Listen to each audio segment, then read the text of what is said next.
So in this lecture today we'll be learning about the different data types in Python programming. So now let's start the lecture. So what are data types? Data types are basically used to classify or categorize the data items. And data types represent a kind of value which determines what operations can be performed on that data. Right? Now let's understand that. So this is a diagram flowchart which is explaining the different types of data types. So the first one is numeric data type. In that numeric data type we have integers with us, we have complex numbers and float numbers. So all of them are represented numerically, so they come under the data type numeric data type. Right? Now we have dictionary data type that we will be understanding later on. We have boolean which has true and false values. We have set data type. We have a sequence data type in which we have strings, list and tuples that we will understand now.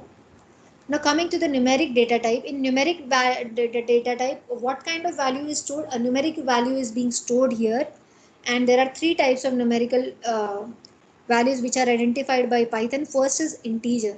So integer can store a positive or a negative whole number, but that is not going to contain any decimal value, right? And in case of float, what we are doing is we can store any real number with floating point representation, right? And it is having decimal representation in that, and it can be used for scientific notation also. And we have complex number, that we really know that complex number is a number which has real number as well as imaginary component. So it is represented like this: x plus y j. Mathematics we write x plus y I, but here in Python we are using x plus y j. X is the real part, and the coefficient of this j gives you the imaginary part, right? So this was all about numeric data type. Now coming to Boolean. In Boolean data type, what is happening is we have two built-in values, that is true and false. And we have to be very specific about this initial. So if you are writing small t here, it will show error and it will take it as a variable. So for that we have to always consider this point in mind, that in case of true and false, when you are using it, the first character of true, that is T, and false, that is F, should be in capital, right? Otherwise it will throw an error. Now coming to, and Python is also case sensitive.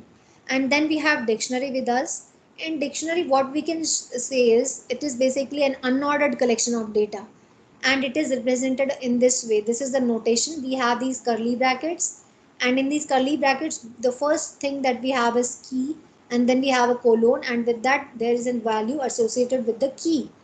And the example is this. Let's say if I talk about this one, so key, this is your one, is representing, the first thing is representing your key, and then we put a colon, and then whatever value we want to store, we can store it. It's not necessary that this one has to be integer, it can be anything. So before the colon, the key and value both can be anything. It can be float value, integer value, character, string, complex number, it can be anything. But for this example, let's understand it. This is your key, and this is the value associated with that key, that is a string. Again we separate it with comma if we have more entries. So this is the next value, this is the second key, and a value associated with that key. Similarly, this is the third key and the value associated with, and this way. This is the given example for dictionary, which is stored in curly brackets. This thing we have to take care in mind. And then comes the sequence type. In this sequence type, what is happening is whatever data we are storing, it has to be in ordered collection, right? And we have three types of sequence types. First is your string. A string value is a collection of one or more characters put in single or double or triple quotes. So here if I take the name of the channel, that is deep quote. So it can be stored in double quote or it can be stored in single quote. Similarly, I take the example of list. Just now we studied dictionary, which was placed in curly brackets, but here in list is represented by square brackets. And here we can store mixed data type, right? So it's not necessary that you have to store only same data type. Now you can see that the first element of this list is integer, then we have a boolean value, then we have a float value, then we again have a string, then we have a complex number, then again we have a boolean value, right? So a list is also used to store more than one values. It can be in any order, and we can store any data set, data type in that. And then we have tuple. Tuple is also used for the same thing. Here it is also for ordered collection, and we can store more than one data item, and they may not be of this any same type. So whatever elements I stored in list, the same elements are also stored in tuple, but here the brackets are parentheses, right? So this was all about the basic data types in Python, and I will be also uploading the implementation of these data types in the coming lectures. So that's all for today. Thank you so much. Stay tuned.